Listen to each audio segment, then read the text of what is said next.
Canarias, soy Rubén Corral, seguimos con la linterna encendida de este martes 18 de agosto. Última hora en la linterna. Expósito. COPE, estar informado. Pues la verdad es que hay sucesos que evidencian que algo grave está ocurriendo. He tomado esta idea de Nicolás Redondo Terreros, que el otro día lo escribió en un artículo. Son como el canario en la mina. Ya sabes, históricamente los mineros usaban los canarios en las galerías subterráneas para detectar gases tóxicos, como el monóxido de carbono o el metano. Claro, si el canario dejaba de cantar o caía desmayado, era la señal para que la gente evacuara.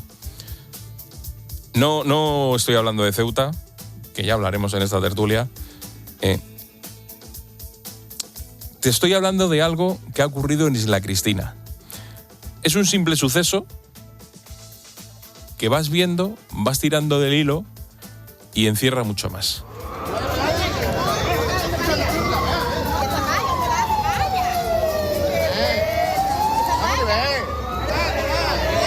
A esta hora se sigue buscando a los encapuchados que descerrajaron varios disparos a una mujer de 39 años, embarazada de 8 meses, a otra mujer de 62 y a un menor de 16, que según los investigadores pasaba por allí, no tenía nada que ver con el suceso.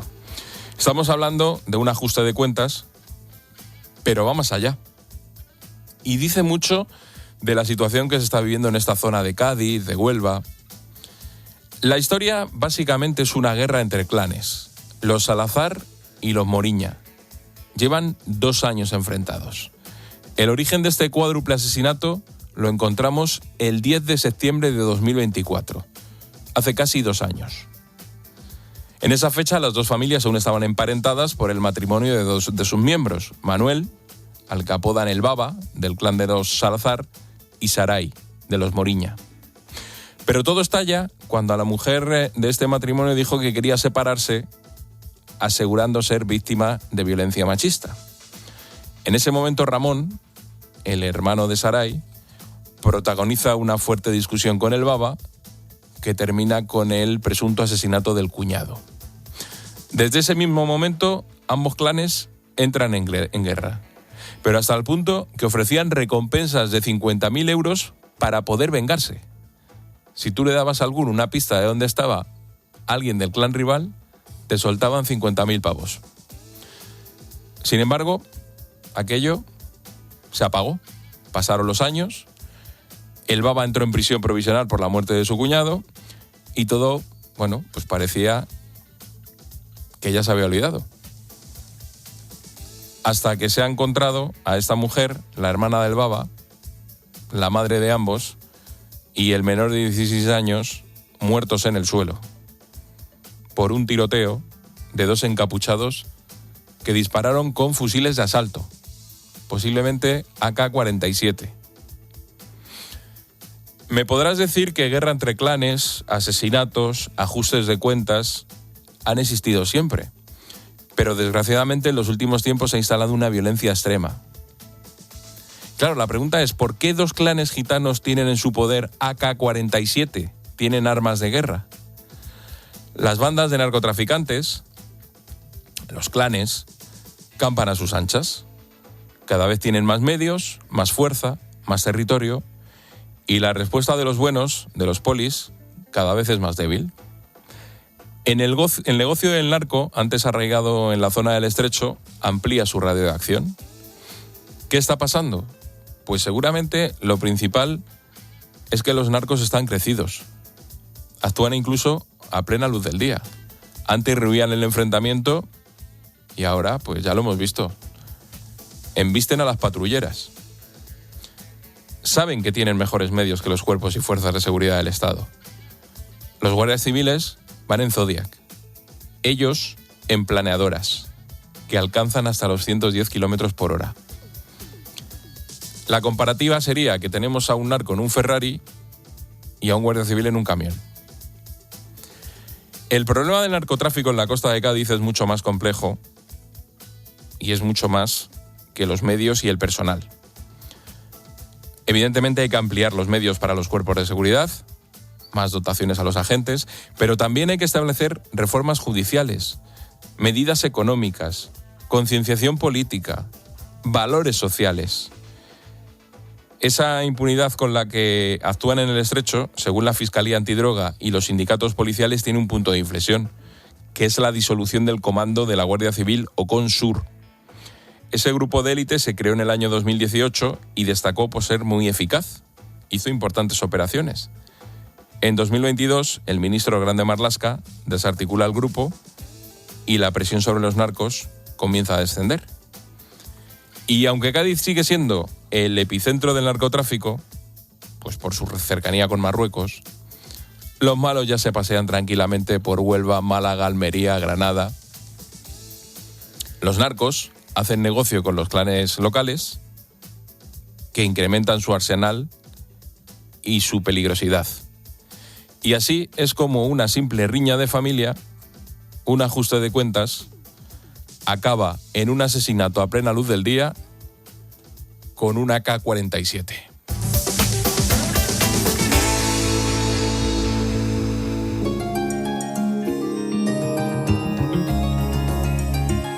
La Linterna. Expósito. COPE. Estar informado.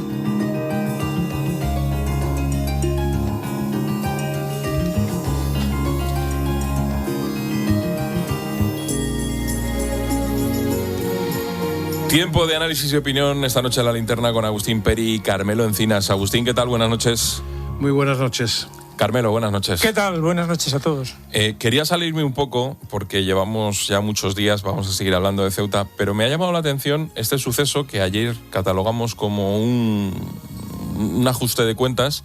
Y claro, cuando te pones a profundizar un poco, dices, ¿qué hace un clan de estos con un AK-47? Agustín. Bueno, lo contaban muy bien mis compañeros, ¿no?, del ABC de Sevilla y especialmente Madueño, que lleva muchos años siguiendo y alertándonos. Justo 2-3 semanas antes nos había puesto la lista de la compra del armamento, ¿no? Para que os hagáis una idea, una granada, porque se puede comprar una granada, son unos 4.000 euros. Una K-47 está ahora mismo en el mercado negro en los 14.000 euros. Y esa es la realidad que hay en nuestra tierra, en mi tierra, ¿no? Y por extensión subiendo por toda Andalucía ahora mismo, ¿no? Es decir, yo creo que el narcotráfico, los que lo conocemos desde jovencitos, ¿no?, tiene que tener la sensación del aliento en la nuca, tiene que saber que no hay impunidad. Y aunque en este caso estamos hablando de un enfrentamiento como de común entre los clanes del menudeo y clanes además gitanos en muchos casos, un ajuste por un tema sentimental, por una muerte, un asesinato en un caso contra otro, y podría circunscribirse a ese tipo de situación, en realidad es la forma de matar, es lo que tú explicabas. Es decir, aquí hay sicarios, aquí hay una moto que se abandona y se quema. Aquí no hay un exhibicionismo de la venganza, hay una venganza y un tiroteo con armas semiautomáticas. Es decir, el sicariato, que ya ha actuado, por ejemplo, también en Jaén hace relativamente poco, también en Granada hace muy poco también, desde luego en Cádiz, llevamos varios muertos, en los últimos 2 años ha habido muchos muertos en tiroteos, ya alertaba la policía y la Guardia Civil que estaban notando que estaba mutando la cosa, que es que ya había una impunidad, una forma de actuar en la que ellos no tienen medios y estos cada vez tienen mejores medios y que es muy difícil de combatir. Y eso, la realidad es que cuando el delincuente tiene la sensación de que lo que hace le sale, no digo gratis, pero le sale moderadamente barato, pues se vuelve, crece, se agiganta, acordaros, todavía es muy reciente, cuando aquel narco al que fueron a sacarlo del hospital. Que lo sacaron del hospital, sí. Entraron allí y dijeron, claro, buenas tardes, que nos lo llevamos. Y se lo llevaron. Que te lo imaginas en una película y dices, qué exageradas esta peli, ocurrió en realidad. Y eso es desde hace mucho tiempo y hacen falta más medios, hace falta muchos más medios, no solo policiales, sino también judiciales, porque no dan abasto. En el campo de Gibraltar no se da abasto, y hace falta que además luego, cuando te enfrentas a los abogados que tienen esta gente, tengas las armas suficientes para poderlos combatir y que luego la consecuencia de sus actos no sean unas condenas que casi parecen de puerta giratoria y de pacteo, porque también es otro de los problemas, que se pacta demasiado con el narco. Y eso es una cosa que yo lo he vivido muchas veces, por desgracia, hace muchos años, esta tendencia a pactar con el narco, ¿no? Pues no se pacta nada. O sea, tienen que pudrirse en la cárcel.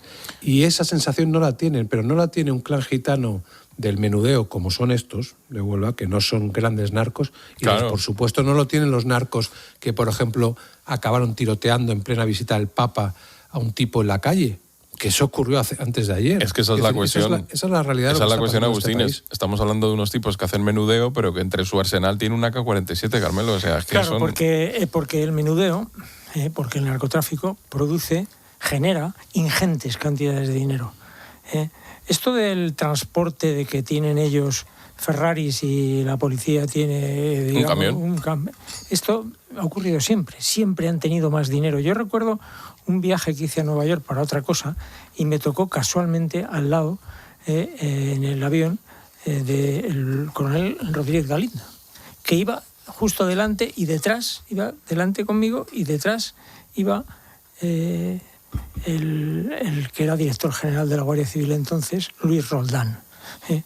Y entonces, vaya viaje. Sí, viaje. Ellos entonces no sabían que yo era periodista y bueno, me pude enrollar con él y sacarle ahí un montón de información que luego el hombre se arrepintió un poco de haberme contado tanto. Pero en fin, yo le dije, ¿a qué vais a Nueva York? Y dice, bueno, en realidad vamos a Nueva York con escala, luego vamos a Miami porque vamos a comprar planeadoras. Y digo, bueno, planeadoras, sí, porque es que nos llevan mucha ventaja.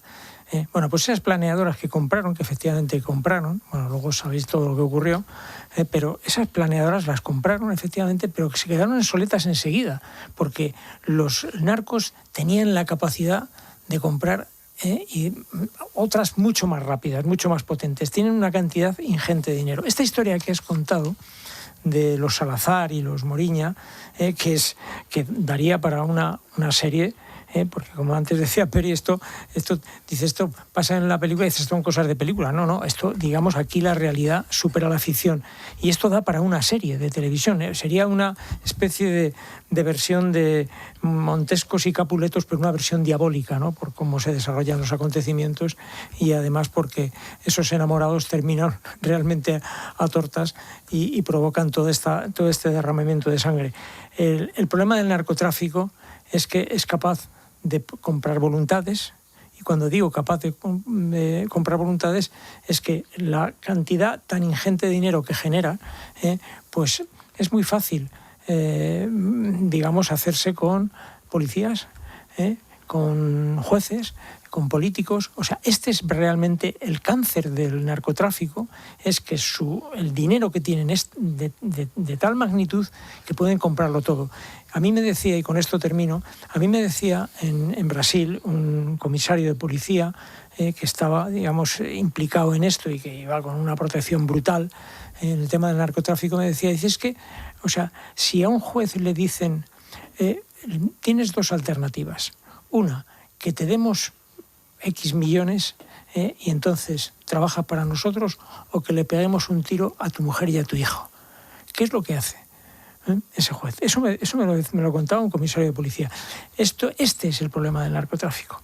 El narcotráfico hay que combatirlo sin piedad, hay que combatirlo con muchos medios, seguramente más medios de los que disponen las fuerzas de seguridad, pero siempre ellos tienen más dinero, porque genera, como digo, unas cantidades inconmensurables de recursos. Peri, para concluir, con este caso, claro, porque al final nos quedamos en el suceso, en el clan que está peleado con el otro. Pues esta mañana un policía me decía una cosa muy reveladora, me decía, mira, esto es muy sencillo. ¿Tú te imaginas que los de Puerto Urraco hubieran tenido un AK-47 y 2 granadas? Pues habrían hecho esto mismo. Dice, porque es que a estos el dinero les llega de donde les llega. Claro, pero y siempre ha habido, es verdad que ha habido narcotráfico toda la vida, lamentablemente, y somos una zona que somos una zona de paso, con puertos, que tenemos una frontera con África, que tenemos el Mediterráneo para cruzar, o sea, somos muy golosos. Somos estratégicos. Pero también, por ejemplo, ha sido Rotterdam durante mucho tiempo y ahora vuelve a tener un problema, por ejemplo, pero hasta hace poco tenía un sistema bastante bien controlado. ¿Qué ocurre? Que yo creo que aquí no acuso de dejación de funciones ni nada de eso, pero sí creo que nos hemos dormido un poquito. Y yo creo que si tú le das media ventaja, te coge todo el brazo. Porque el narcotráfico no descansa. No dice me voy a tomar unas vacaciones en agosto. Entonces, ¿qué ocurre? Si tú no estás duro, no estás fuerte, no estás muy encima de ellos y no tienen esa sensación, insisto, la sensación de que no es fácil y de que no les compensa, que eso sí pasa en otros países, pues la cosa, yo pongo un ejemplo, es un poco bestia, pero yo recuerdo hace muchos años, me tocó por cosas de trabajo hablar con un ciervo. Un ciervo es un sicario de estos que venían de Colombia a matar a alguien aquí, lo mató además aquí, y cuando yo fui a verlo a la cárcel a preguntarle y demás, me decía yo le decía, joder, pero bueno, es que se está arruinado la vida, y me dice, no, patrón. Dice, la vida de mi familia ahora es mucho mejor. Dice, y las cárceles que tienen ustedes son maravillosas. Y yo miré y digo, pues la verdad es que comparado con una cárcel de no sé de dónde era, de Cali o de Medellín, pues probablemente cualquier cárcel nuestra es infinitamente mejor. Y no digo que haya que empeorarlas, pero que la sensación que tienen de impunidad, porque eso creo que es la palabra impunidad, de poder estar envalentonados porque realmente tienen motivos para estarlo, eso es algo que ha ido empeorando en los últimos años. Y esa es una realidad. Y no solo con el desmontaje de la Oconsur, que el argumento para desmontar Oconsur también es un poco peliagudo, ¿no? Porque es que se pasaba de vueltas el Oconsur. Hombre, yo no te digo que evidentemente, como en las películas, los policías corruptos o los policías chulos, pero yo prefiero que los policías sean chulos, no corruptos obviamente, pero que sean chulos y que el narco lo sepa. Que enfrente tiene a alguien que le puede plantar cara y no que tiene que hacer un pliego de descargo, pedir autorización para tener un chaleco un pelín mejor de los que tienen, que son malísimos, por cierto, precisamente porque las armas han cambiado, y tener que rellenar el parte de gasolina que has gastado. Yo creo que eso, o las balizas que pones cuando haces seguimientos a los narcos, por ejemplo, ¿no? Que también tienes un problema con eso, ¿no? Con las balizas que utilizas porque no tienes buenas balizas y tienes que comprarlas en AliExpress. Y esto que estoy diciendo no está inventado, es la puñetera realidad. No, desde luego. Eso es así. Entonces, cuando tú sabes todo eso, pues dices, oye, para mí es relativamente más fácil, ¿no? Pero es lo mismo que todo lo demás, es como los aluniceros. O sea, dices, bueno, pues, ¿qué ocurre? ¿Por qué? Porque notas que sales a los 6 meses. Si tú a los 6 meses sales, pues haces el cálculo en casa y dices, hombre, pues el riesgo que corro es este y los beneficios que tengo son estos. Pues me compensa. Pues ese es el problema, que tienen que tener la sensación de que no les compensa tanto. Sí, y sobre todo porque, perdona una cosa, cuando ocurren estas cosas del menudeo, aunque sean por motivos sentimentales, detrás, no lo olvidemos, para que llegue la droga a estos que mueven hachís y mueven cantidades bastante modestas de hachís comparado con lo que podemos encontrarnos, hay unos grandes capos detrás. Sí, esos son los que es prácticamente... Y eso es muy peligroso. Sí, y esos son los que es prácticamente imposible tocarles, porque ellos ya se preocupan, digamos, de no poner sus manos sobre el producto, sobre la merca, como dicen ellos, para nunca ser inculpados. O sea, los grandes es muy difícil, es muy difícil. La lucha contra el narcotráfico tiene una complejidad extraordinaria y hay tesis policiales que sostienen que los equipos contra la droga hay que, digamos, renovarlos paulatinamente, porque hay una alta posibilidad de que sean, digamos, de que se contaminen, por decirlo de alguna manera, porque es lo que hacen los narcotraficantes. Enseguida intentan de alguna manera captar a los agentes o al jefe o al subjefe o al del medio, al que sea. Pero es algo que es muy habitual, es un método muy habitual de los narcotraficantes. Y tiene una complejidad extraordinaria, digo, porque cuando hay equipos muy especializados, pero que en un momento dado los sustituyen por entender que pueden ser, y de esa manera, sustituyéndolos, pues es más, digamos que los narcos tienen que empezar otra vez. Sí, pero ¿sabes cómo se nota? Es tremendo esto, porque eso hace muy difícil la lucha contra el narcotráfico, porque evidentemente hay líneas de investigación muy profundas, que van ahí encaminadas a desarmar organizaciones de una complejidad, como digo, extraordinaria, y sin embargo, pues, como digo, vuelvo a repetir, hay tesis policiales que consideran que tienen que ser renovadas esas unidades para que no les contaminen. Pero fíjate que tú estás, de alguna manera, cargando la prueba en la posibilidad de que hayan entrado o contaminado o... Bueno, es que eso es es que es lo que hacen. Pero puede ser, si no te digo que no, pero pueden intentarlo y no conseguirlo, ¿eh? También te digo, es bastante más fácil conseguirlo en determinado tipo de países, porque tiene una policía, pues, peor, que aquí no es que estén pagados excepcionalmente, pero tienen otra serie de elementos que pueden hacerlo más fácil. Y aquí no necesariamente. Pero lo que ocurre en este caso es que, con el ejemplo además de lo trágico y espantoso que ocurrió en Isla Cristina, es que yo lo hablaba el otro día con un policía, ¿no? Me decía, claro, hasta ahora lo que ocurría y lo que ha ocurrido siempre en este tipo de ajustes de cuentas entre clanes es que se mataban a palos y a navajazos. Y podía pasar, es decir, acababas ahí, no funcionaban los patriarcas, llegábamos a las manos y salía una navaja, a lo mejor te podías encontrar una escopeta de caza en un momento dado, mucho bate, cosas estas, ¿no? Pero lo que ha ocurrido ahora es un encargo, es decir, sí, 2 tíos en una moto que disparan desde la moto y salen corriendo. Eso no es lo habitual. Hace poco, Peri... Y eso está pasando ahora porque hay una impunidad absoluta y no es fruto de si han comprado o han dejado de comprar. Es que yo creo que ha habido una cierta laxitud.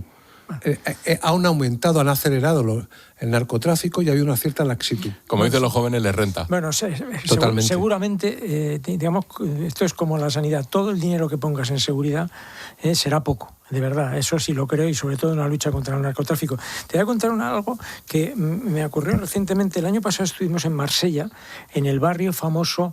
Ahí ahora mismo no me acuerdo, tiene un nombre muy curioso. Bueno, el barrio de los narcotraficantes. Marsella era la mafia marsellesa, pues era mítica. Y entonces, ahora, sin embargo, pues eso ha bajado, pero de una forma, digamos, radical. Sigue habiendo, porque no, de eso no se libra nadie, pero ha bajado de una forma radical. Y pregunté, ¿y esto por qué? La policía ha conseguido desarticular, y dice, ¿qué va? No, es que se han matado entre ellos. O sea, esto sí que es un fenómeno muy frecuente entre el mundo del narcotráfico, y es que entre los cárteles se matan a tiros ellos y al final son los que se hacen más daño. Pasaba en el Nueva York de la mafia. Sí. Las familias al final, cada cierto periodo de tiempo, ¿verdad, Peri?, hacían una guerra, limpiaban un poco lo que había por allí y luego volvían a empezar. Pero me pareció interesante hablar de ese suceso que puede pasar como un suceso más, y la verdad es que detrás hay bastante más. Pues ha llegado el momento. Y la migración de la delincuencia, porque tú estabas hablando de Marsella. Marsella es la Castellane, supongo que te referías, ¿no? La Castellane. Bueno, no me acuerdo cómo se llama el barrio. La Castellane, no, es el famoso barrio de la droga. Es un barrio que ahora es muy turístico. Lo han convertido en una zona muy turística. Sí, yo creo que es la Castellane, que me parece. Pero el caso es que también hay mutaciones, por ejemplo, salvo algunas en concreto que siguen funcionándole todo muy bien, que es, por ejemplo, los calabreses, que esos son brutos y animales, sí, como ellos solos, y siguen funcionándoles muy bien porque se dedican mucho a la heroína con los albaneses. Pero lo que aquí estamos padeciendo es que en el norte, por ejemplo, en Galicia, que no hablamos tampoco mucho de Galicia, pero en Galicia ha vuelto el trasiego de coca, por desgracia, a unos niveles muy altos, muy altos. Le Panier es el barrio. Le Panier. Pensaba que era la Castellane, que es el famoso. No me acordaba. Y luego lo que está ocurriendo es que tenemos más droga, más coca arriba, y estamos teniendo mucho tráfico de droga que está subiendo desde Cádiz hacia Huelva y más arriba, con el hachís. Y eso está generando mucha cantidad de pasta, mucha cantidad de dinero. Y insisto, y están desbordados los agentes y ellos mismos te avisan, ojo, que esta gente ya nos chulea. Y el problema es que te chuleen. El problema es que tengan la sensación de que te pueden y que tú no les puedes. Y esa sensación la tienen. Y mientras la tengan y encima tengan el acceso al mercado negro de las armas como están teniendo, pues evidentemente la ecuación es muy peligrosa, es muy mala. Y eso es lo que está ocurriendo, realmente. Pues tomamos un buchito de agua y luego vamos a Ceuta y después a Granada. Pero antes de todo eso, Paloma Serrano trae un mensaje de Línea Directa. Si te deja el coche tirado y piensas que no llegas a tiempo, tienes el seguro de coche de Línea Directa. Y además, si te cambias, te mejoran el precio directamente. Apunta 917-700-700 o entra en lineadirecta.com. 917-700-700 o entra en lineadirecta.com. El valor de ser directo. Estás escuchando La Linterna de COPE. Y recuerda que si entras en cope.es, también puedes llevar en tu móvil las mejores historias y el mejor análisis con Ángel Expósito. Soy Marc Márquez y para proteger mi casa, confío en Verisur. Porque cuando confías en Verisur, estás confiando en un referente mundial en alarmas, con tecnología propia y exclusiva, capaz de anticiparse a las amenazas y responder en menos de 20 segundos ante el peligro, para que este verano puedas irte tranquilo de vacaciones. Por eso, confío en Verisur. Cuando cada segundo cuenta, no hay nada como ser el primero. Llama a Verisur al 900-666-777. Verisur. Escuchas La Linterna. Y recuerda, la mejor experiencia y el mejor sonido solo los encuentras en cope.es y en la aplicación móvil. Descárgatela. Lucía, traduce. Pablo adquiere una caja de acuarelas a buen precio, así como una camiseta de marca. Lucía se ha pasado el juego. Caja de acuarelas Pelican, 12 colores, 5 euros. Y camisetas de marca de Under Armour, Nike, Fila, Adidas, Jack & Jones o LS por 10 euros. Quien afloja pasta en otro lado no se entera de la película, literal. Back to Cool. Teddy, un mundo de ideas. Dame terreno que quiero vivir, dame terreno. El verdadero sabor del agua y para beber. Dame terreno. Ay, para beber. Agua mineral Teleno, el verdadero sabor del agua.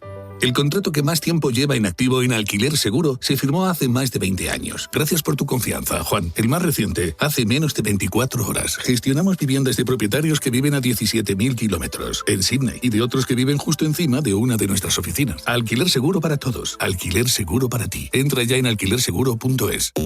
Las mejores noches del verano. Tenemos un programón por delante. En el partidazo de COPE. No se lo pierdan. Un equipo que quiere ganar títulos tiene que construirse desde la solidez defensiva. Porque históricamente no ha sido un equipo que se sostenga en la táctica. Que no sabe todavía, yo creo que a estas horas, porque le sacaron esa amarilla. Este verano sigue conectado a El Partidazo de COPE. De lunes a viernes desde las 11:30 de la noche. No le puedes exigir que luche por la liga. Y a partir del 31 de agosto te esperamos en una nueva temporada juntos con Juanma Castaño. Hay muchas cosas que contar.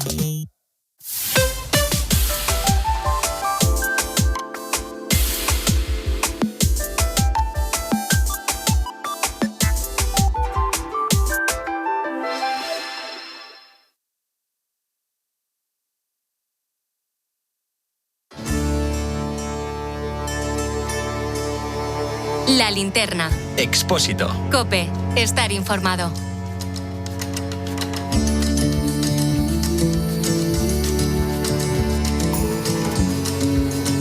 Tiempo de análisis y opinión esta noche aquí en La Linterna con Agustín Peri y con Carmelo Encinas. Y hay que hablar de Ceuta. La verdad es que han pasado 19 días y prácticamente estamos haciendo un diario de lo que va ocurriendo día a día. Hoy tenemos al ejército trabajando para montar las carpas que van a servir para reubicar a 1.500 migrantes en Ceuta. Por otro lado, la Policía Nacional ha notificado que ya ha identificado y registrado a 2.168 niños y niñas. Con este tema de las niñas, hoy el Consejo General del Poder Judicial ha pedido reforzar el turno en los juzgados de guardia y violencia sobre la mujer en Ceuta. A todo esto tenemos a la Guardia Civil pidiendo más medios. Están solicitando un refuerzo permanente de 200 agentes y que se amplíe en los espigones del Tarajal y Benzú. En Herrera en COPE ha estado Diego Madrazo que es portavoz de la Asociación Unificada de Guardias Civiles. Se tiene calculado que tardan en escalar la valla en apenas 30 segundos. En 30 segundos no da tiempo que lleguen los refuerzos de la sección de valla. Tenemos que ser serios, tenemos que proteger nuestra frontera, porque es así, porque dentro de que España es un país humanitario y de acogida, esa acogida tiene unos cauces legales. Hay que ser ágil con las expulsiones, hay que reforzar la brigada de extranjería. No puede ser que tengamos entre 5.000 y 8.000 personas, según acudamos a las fuentes, en la ciudad de Ceuta sin identificar y descontrolada. Además, hoy el Ministerio de Defensa ha hecho un comunicado en el que dice que hay 24 militares con sarna, que parece ser que estaban limpiando unas instalaciones que tienen allí, que no lo hicieron con las medidas necesarias, y hay 24. Aquí, en esta linterna, nos han contado que había 40 casos sospechosos y de momento se han confirmado 24. Esto es, digamos que lo que llevamos contando 18 o 19 días. La novedad...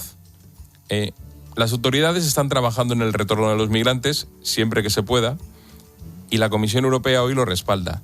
El portavoz de la Comisión Europea sobre Asuntos Internos, Markus Lammer, asegura que el derecho comunitario también contempla su devolución, incluyendo a los menores migrantes no acompañados.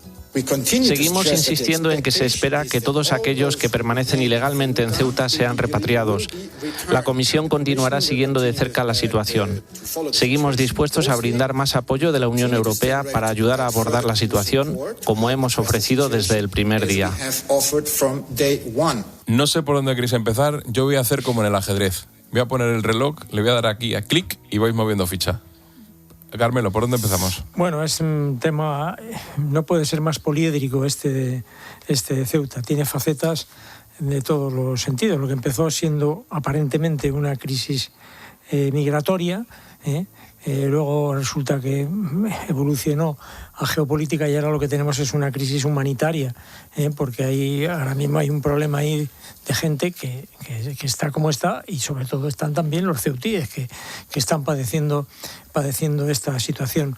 Es evidente que esto de montar carpas y tal, pues a todos nos parece que ha llegado tarde. Esto tendría que haberse hecho hace ya bastante tiempo. Yo me malicio que ha sido, a lo mejor esto nunca lo reconocería el gobierno, que a lo mejor ha sido un retraso un tanto deliberado en el intento de que la precariedad animara a los que estaban allí a volverse a Marruecos, cosa que puede ser un poco ingenua porque a la gente que se ha quedado, esa gente viene de pasar, digamos, un auténtico calvario para llegar donde han llegado y se van a resistir a ser devueltos, pues, digamos, como gato panza arriba, ¿no? Esto es así. El tema de los menores es especialmente peliagudo. Ahora están identificados y evidentemente hay que hacer un esfuerzo extraordinario por intentar que vuelvan con sus familias. Esto que es lo que tiene que ocurrir, que vuelvan con sus familias. Pero esto es una tarea compleja. Hombre, la ley lo que establece es que para que vuelvan con sus familias lo tiene que pedir la familia. Ya, claro, es que es muy complicado. Y da la sensación de que muchos no lo van a pedir. Yo entiendo que esto seguro que es manifiestamente mejorable la actuación del gobierno en todos los sentidos, porque esto ha sido le ha pasado por encima. Pero aquí hay mucho torero de salón, si se me permite la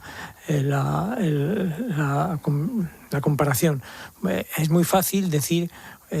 ahora, por ejemplo, vemos esta manifestación del responsable de la Unión Europea en esta materia respaldando la devolución. Sí, pero con la ley en la mano. O sea, la ley es lo que dice, es como acabas tú de citar uno de los requisitos, y esto tiene una complicación absolutamente tremenda. Y por tanto, yo creo que aquí tenemos historial para rato. Peri, no sé cómo interpretas esto último de la Comisión. No sé si lo interpretas como un toque a España diciendo, mira, si quieres hacer esto, te apoyamos y te damos el derecho comunitario que lo ponemos a tu disposición. Bueno, pero esto hay que solucionarlo ya. Hombre, es lo que te está diciendo, ¿no? Con las maneras vaporosas y elegantes de Europa y soporíferas de Europa, pero es lo que te está diciendo. Es decir, devuélvelos ya. No queremos que cruce ninguno al continente, y esto es lo que te está transmitiendo Europa. Te está diciendo que puedes hacerlo y que puedes devolver a los menores, y sobre todo que puedes recoger el guante del ministro de Justicia marroquí, que es lo que dijo hace 4 días. Pero a mí de todo esto, Carmelo, ¿no? Y discutimos y discrepamos mucho en eso tú y yo. A mí lo que me parece tremendo en lo que has descrito, que coincido en lo que describes, en todas esas fases, ¿no?, de lo que va siendo una crisis de determinado tipo hasta acabar siendo una crisis humanitaria y demás, es que esto ocurrió, no me equivoco, ¿no?, el 30 ¿no? de julio. Vale. Y estamos a 18, ¿no? Bueno, podemos añadir por delante, porque desde el 27 de julio ya se estaban produciendo los primeros saltos. Pero bueno, para que no nos tachen de fascistas y estas cosas, ¿no? O al menos no por esto, esta vez. No creo a que mí, te digo, a ti no creo. De fascista a mí probablemente, pero bueno, sí, a mí por mí otras muchas cosas. Pero vamos, el caso es que es de tal magnitud lo ocurrido en Ceuta, desde todos los aspectos que has descrito, Carmelo, que lo único que es abracadabrante es que tengamos que esperar la próxima semana, que terminadas sus vacaciones brevemente interrumpidas con visitas de entrar y salir, y sin dejar que el rey de España, porque no le dejan, vaya a Ceuta, que el gobierno de este país no haya convocado las cámaras para dar explicaciones. ¿Qué es lo que tenía que haber ocurrido? Ante la magnitud de lo que ha sucedido. Luego ya cada uno que la interprete como quiera. Unos hablen solo de crisis humanitaria, ahora dentro de unos 3-4 días o Agustín, la próxima semana. Permíteme, porque estábamos pendientes y cambio radicalmente de asunto. Esta mañana hemos estado muy pendientes porque hemos contado varios terremotos en Granada. Fran Miñuela, buenas noches. ¿Qué está ocurriendo ahora mismo? Pues que acaba de haber otro ahora mismo, Rubén. De hecho, hace escasos 5 segundos, cuando estabas empezando a dar paso, ha terminado este terremoto. Por lo que empezamos ya a ir cogiendo de magnitudes, supongo que será más de 3, no sé si llegará a 4, pero ha sido bastante. Ahora volvemos con Peri y con Ceuta, no quiero terminarlo, pero ya que te tengo, esta mañana... Claro, yo cuando oía los terremotos, el viernes pasado ya entraste y nos contaste que estabas en un centro comercial. ¿Cómo ha sido lo de esta mañana? ¿Cómo lo has vivido? Porque claro, no sé si uno se acostumbra a que durante un tiempo determinado la tierra vaya temblando. No te acostumbras, sobre todo por la incertidumbre, pero te va a parecer gracioso. Te contaba que el otro día, justo ese terremoto me pilló en el centro comercial, todo el mundo salimos. Hoy iba a hacer la tarea que tenía pendiente en ese centro comercial cuando ocurrió el terremoto de esta mañana. Todavía no he podido hacer la tarea, pero la compra. Lo de hoy ha sido quizá incluso peor que lo del otro día en cuanto a esa incertidumbre, porque ha habido 3 terremotos aparte de ese grande de 4,8, 3 más superior a 4. Hay uno entre 3,9 y 4. Los expertos lo colocan en 4. Y ha sido una mañana complicada, porque ya la gente directamente ha salido a la calle, se han cerrado comercios, ha habido desalojo de un centro de mayores, los centros comerciales han desalojado, hoteles han desalojado, comercios y restaurantes han decidido echar la persiana, las grandes oficinas han dado la jornada por terminada a eso de las 11:30, 12 de la mañana. La Alhambra ha cortado primero parcial y luego total el acceso, edificios públicos cerrados, iglesias también han sido desalojadas y cerradas. Así que hoy ha sido una mañana bastante complicada y por lo que parece, lo que acabamos de contar, la noche puede ir a por eso. El terremoto acaba de ser hace ahora mismo 3 minutos. Me imagino que todavía no tenemos ninguna estimación, pero vamos, sabiendo cómo estás tú conectado con los expertos, en un par de minutos tendremos, pues sabremos la profundidad, sabremos la intensidad. Pero te quería preguntar, Fran, ¿empieza a haber daños estructurales en algunas casas? Sí, ten en cuenta que ya lo contamos el otro día, el viernes por la tarde y luego el sábado de madrugada, cuando llegó ese gran terremoto de 5. Granada está preparada, de hecho hay un estudio en el que significa y dice y apunta a que en un terremoto que normalmente y en condiciones normales no debería pasar, y ahora os lo cuento por qué. En un terremoto como el de Venezuela o Colombia, en Granada, solamente se verían afectados 1 de cada 10 edificios. ¿Por qué no en Granada? Porque esas fallas que tenemos en la Vega de Granada, en la cuenca de Granada, no son de gran longitud. Por lo tanto, los expertos insisten en que la energía que se está liberando y que se ha liberado como máximo, que es un 5, sería la energía máxima. No podría llegar a esos 6, 7 grados en un terremoto. Y ya te cuento que ha sido de 3,3 el que hemos contado casi en directo, con epicentro también en el municipio de Alendín, zona en la que kilómetro arriba, kilómetro abajo, está soportando la gran mayoría de los terremotos en estos últimos días. Y ya para terminar, para los oyentes que no estén acostumbrados, por ejemplo, el terremoto de ahora, de 5 minutos, ¿qué es lo que has sentido? ¿Qué es lo que has visto? ¿Qué te ha alertado? Primero, y eso llama la atención porque cuando hablas con cada uno te lo cuenta de una manera diferente. Yo escucho el terremoto antes de que ocurra. Parece que llega como un vacío, llega un ruido de movimiento, que me imagino que serán esas ondas elásticas que van por el suelo, y el gran movimiento en este caso, estoy aquí en el despacho hablando con vosotros, pero cuando estás en la calle parece que no, pero en la calle, a nivel de calle, se siente muchísimo. Parece que como que el suelo se va a abrir, y cuando estás en una edificación, sobre todo cuanto más alto, mayor, se siente un movimiento pues nada cómodo, muy desagradable, porque no sabes qué pasa y sobre todo no sabes cuánto va a durar. Y esta serie sísmica, este enjambre sísmico ahora mismo está dejando esa situación de incertidumbre y de esa tensión que muchos granadinos están viviendo, que me imagino que ahora, cuando terminemos, saldré a la calle y volverán a estar todos los vecinos en la calle. Pues, Fran Miñuela, espero que la noche sea más calmada y, como siempre, gracias, amigo. Es un placer estar con vosotros. Estaba Agustín Peri hablando de Ceuta, pero me lo estaba contando Fran por el WhatsApp y me estaba diciendo, está temblando ahora mismo la tierra. El problema, básicamente, y ahora volvemos a Ceuta, Agustín, es ese, ¿no? Que hay una sucesión de terremotos, en principio no pasa nada, pero las estructuras se van viendo afectadas. Claro, a nosotros lo que nos han dicho precisamente es eso, los expertos, ¿no? Que el temor no creen que vaya a producirse, pero claro, en esto no hay una ciencia exacta, hay un conocimiento y una metodología, pero no una exactitud. No creen que se vaya a producir el gran terremoto. El gran terremoto, claro. Ni muchísimo menos por el tipo de placas y de fallas que se suceden en la zona que describía el compañero. Sí, pero claro. Sí que, claro, si se siguen produciendo estos terremotos, estos 3, 4, en estructuras que ya han sido golpeadas, que ya han sido agitadas, al final, pues claro, pues se puede producir un... Claro, y hay algo, unas fotos de los cascotes que han caído, imagínate que te caen en la cabeza. Claro, han aparecido ahí unas imágenes de una enorme plancha de hormigón que ha caído, ha aplastado ahí 2 vehículos completamente, vamos, te pilla ahí eso a alguien debajo y evidentemente no lo cuenta. Bueno, y además la percepción de la gente, que está ya mosqueada con tanto movimiento de la tierra, pues es que en un momento dado ese movimiento pues se puede ir a más grados, aunque nada de esto te lo confirman los expertos. Eso es lo que dicen. Pero bueno, pues el miedo en esto es libre, casi libérrimo, diría. Nos decía Fran, otro terremoto hace aproximadamente 7 minutos, a las 22:35, de 3,3, ha dicho, que se viene a sumar a los que se han registrado hoy, que el más fuerte ha sido de 4,8. Agustín, estábamos hablando de Ceuta. Sí, como siempre, ¿no? Sí.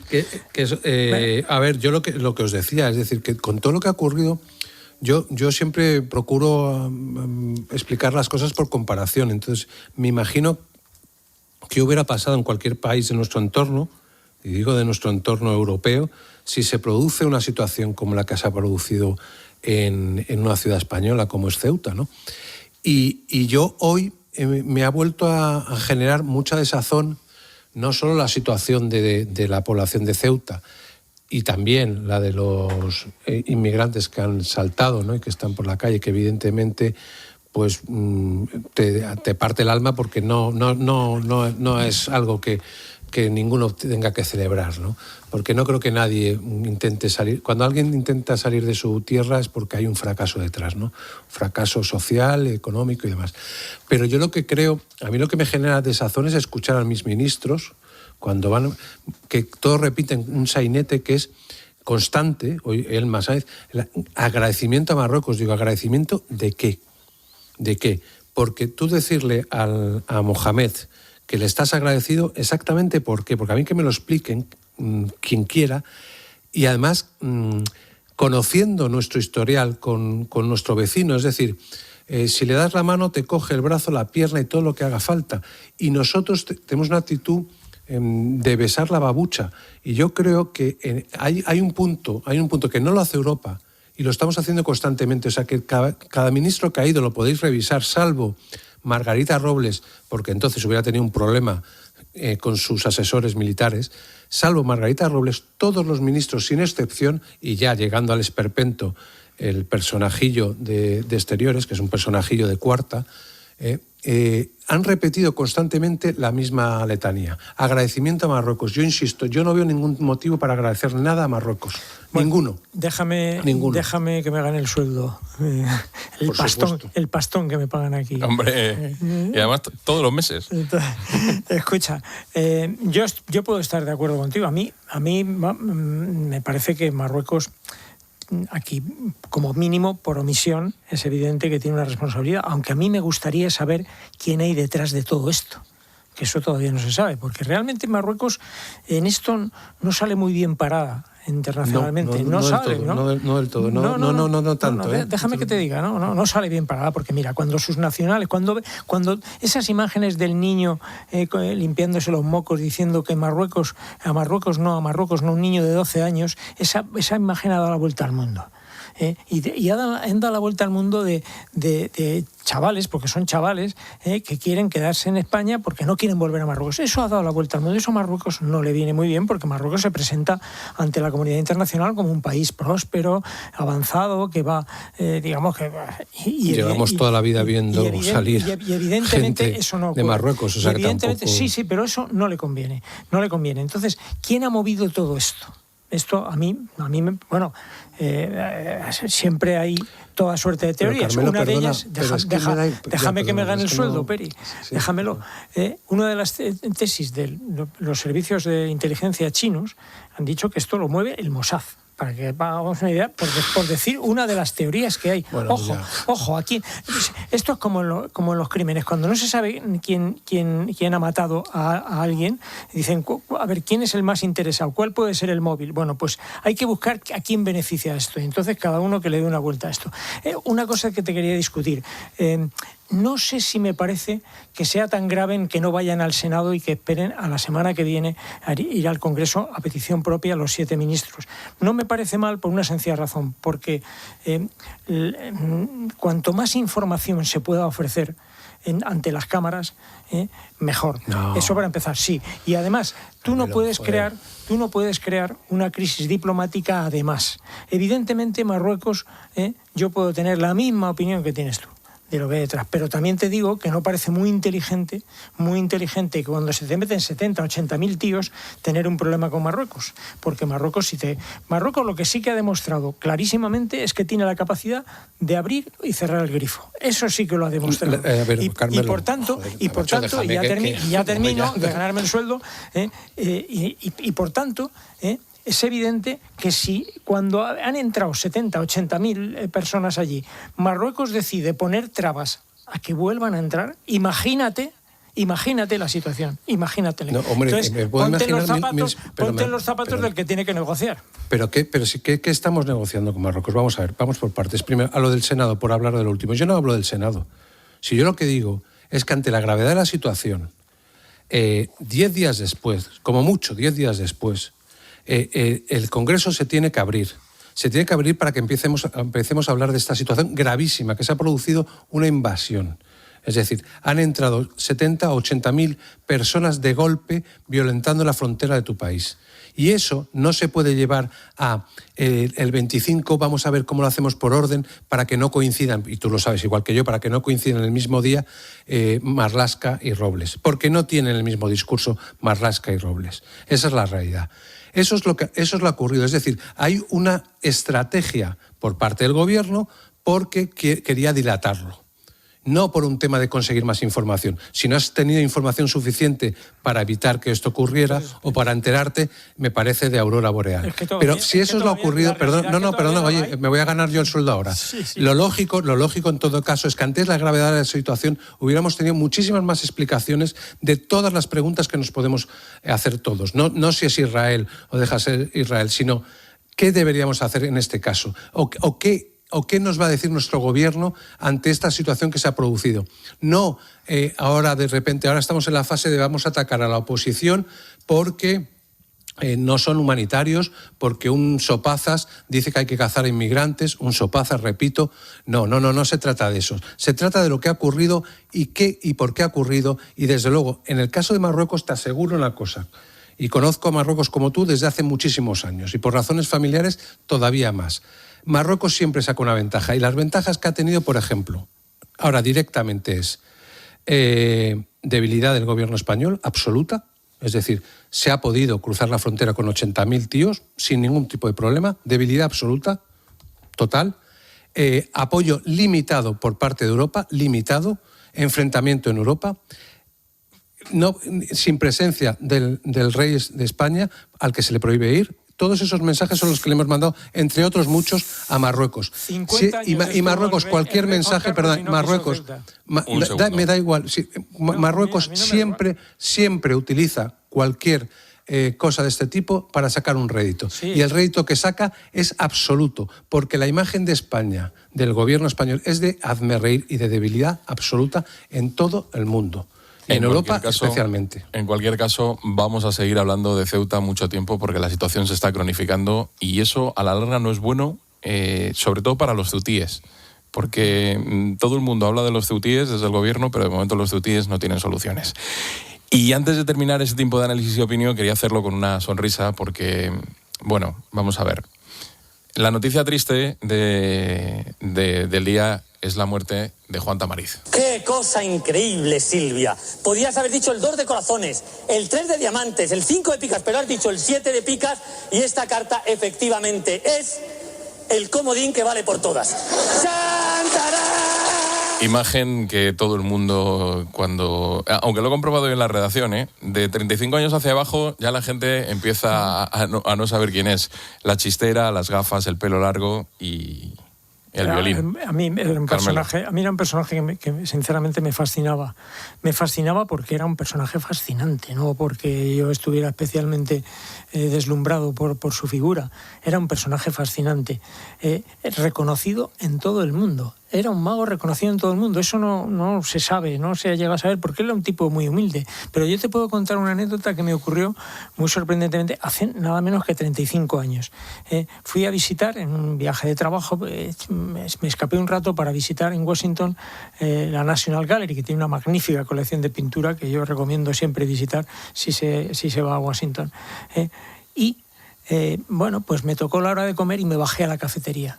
Y entonces, esa cafetería que coges la bandeja y vas cogiendo cosas en una cinta, y entonces el que estaba al lado era Tamariz. Y de, hombre, Juan, ¿qué haces aquí, hombre, tal? Mira, oye, yo soy Carmelo y tal. Estaba entonces en la cadena SER. Hombre, ¿qué tal? ¿Qué haces aquí? Dice, pues, ¿qué crees que hago aquí? Dice, pues estoy dando un ciclo de conferencias por todo Estados Unidos, por todas las asociaciones de magia de Estados Unidos, incluidas universidades. Eso era Tamariz hace 35 años. Es un tipo respetado en todo el mundo, sus trucos de magia están registrados, ha sido un tipo deslumbrante. Y aquí él, como tenía ese aspecto un poco casi de homeless, ¿no? Con esos pelos y esa vestimenta de pobre que llevaba siempre, era un personaje humilde, y sin embargo era un auténtico genio. De verdad, para mí es una noticia triste que haya fallecido, pero siempre lo recordaré con cariño porque no solo te hacía unos trucos de magia que te dejaba alucinado, sino es que encima te hacía reír. Era un tío con una sonrisa permanente. Hay que recordarlo siempre con una sonrisa. Se retiró además a tu tierra, Peri. Estuvo allí retirado y la verdad es que son de esos personajes que cuando uno trata de hacer memoria se le van viniendo a la mente de su infancia, de cuando es pequeño, de cuando está viendo la tele. Y era un genio, como decía Carmelo, pero sobre todo porque era un magnífico mago que descubrió además la combinación de magia y humor. Exacto. Frente a, por ejemplo, a la escuela americana, que necesitaba muchos aditamentos, muchos espectáculos, mucha fuego de artificio, ¿no? Él con una baraja cautivaba a cualquier público, y luego además le sacaba una sonrisa y una carcajada. Y luego esa escuela la ha seguido muchísima gente en España, con grandes magos que son hijos profesionales de Tamariz. A mí me parece que era un tipo irrepetible. Sí, porque la magia en España tiene magníficos profesionales, admirados en todo el mundo, y eso se debe en gran medida a este personaje que nos ha dejado. Yo una de las cosas que recuerdo de él es que él tenía un programa en televisión y ahí vi por primera vez actuar, no sé si os acordáis, de un mago argentino, René Laván, que era manco, que con solo una mano hacía trucos de cartas y eran realmente espectaculares. Y decía, y lo puedo hacer más despacio, y te volví a hacer el truco y te volví a engañar. Y todas esas cosas en esa labor de difusión, Juan Tamariz, la verdad es que fue muy importante y sobre todo que ha alegrado a mucha gente, porque te saca una sonrisa. Descansa en paz ese magnífico amigo de todos. Pues con su recuerdo quería terminar ese tiempo de análisis y opinión con Carmelo Encinas. Carmelo, como siempre, muchas gracias, buenas noches. Muchas gracias a vosotros. Y con Agustín Peri. Agustín, tenemos que quedar a comer, que tenemos que ver qué hacemos la temporada que viene con el equipo este de fútbol que seguimos. A comer. Joder, va, calla, venga, que se me va a atragantar. Lo tengo atragantado, cruzadito. Bueno, sí, hablaremos. Pero más que a comer, yo necesito medicación. Pues va a ser complicado. Medicación y fuerte. Un abrazo. Venga, abrazo.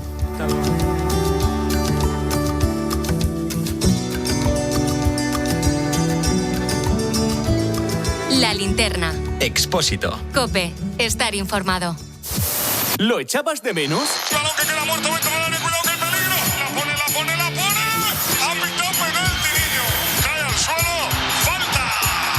¿No te has dormido, no? Sí, lo echabas de menos. Y nosotros también. Ya está aquí la Liga. ¡Vamos! Este miércoles desde las 8:30 de la tarde en COPE, Atlético de Madrid, Málaga. Los mejores de la primera parte, Manolo, ¿con quién te vas a quedar? Tiempo de juego con Paco González, Manolo Lama, Andrea Peláez y Eric Frade. Los números 1 del deporte. Ceuta te necesita. Son muchos los ceutíes que atraviesan situaciones de necesidad e incertidumbre y que necesitan sentirse acompañados. Con tu ayuda, desde Cáritas Ceuta, queremos atender de manera inmediata a los más afectados por la situación que atraviesa nuestra población. Tu aportación puede convertirse en alimento, ayuda y esperanza para una familia de Ceuta. Colabora con nosotros a través de Bizum al 01453 o a través del Facebook de Cáritas de Ceuta.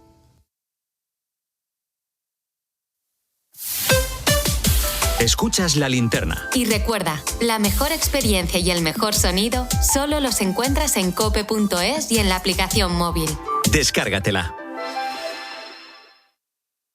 Necesito saber cuál es el valor de mi casa y el valor de mi empresa. Llama a Grupo AT Valor. Realizan tasaciones hipotecarias, valoraciones de empresas, obras de arte, consultoría, herencias. Son muy profesionales, rápidos y económicos. ¿AT Valor? Sí, llama al 986 95 95 o entra en atvalor.com. Grupo AT Valor. Porque te valoramos.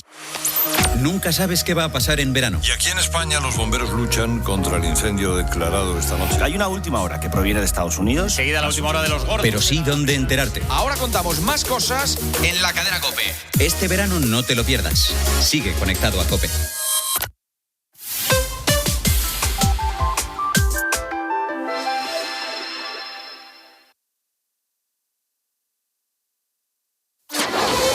Línea editorial. Cadena COPE.